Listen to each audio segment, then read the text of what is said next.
sa ating buhay na minsan ay hindi natin kayang ayusin ng mag-isa lamang.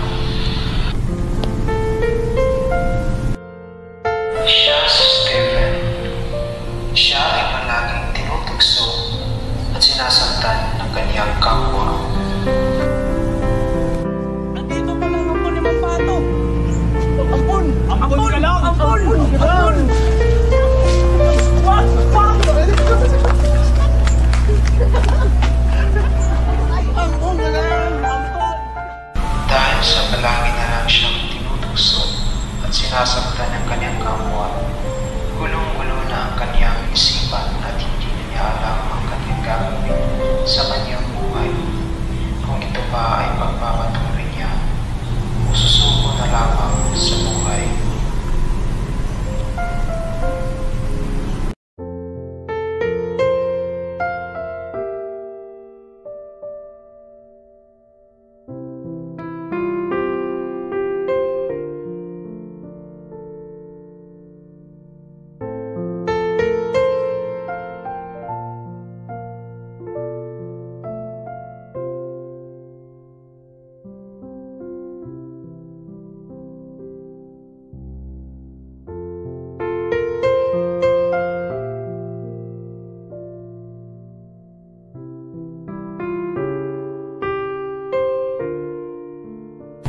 Kahit gaano makabigat ang problema darating sa ating buhay, ang Panginoon ay hindi tayo pababayaan.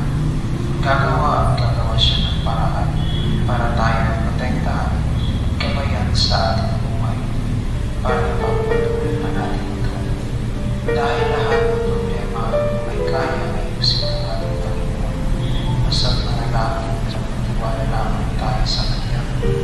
Dahil lahat ng bagay ay posible sa atin ng Diyos.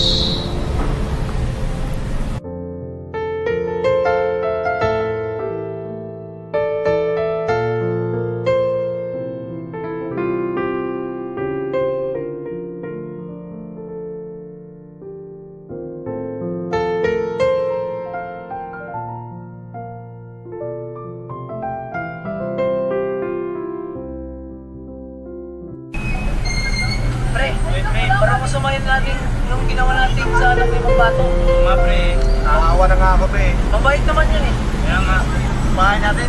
Sige.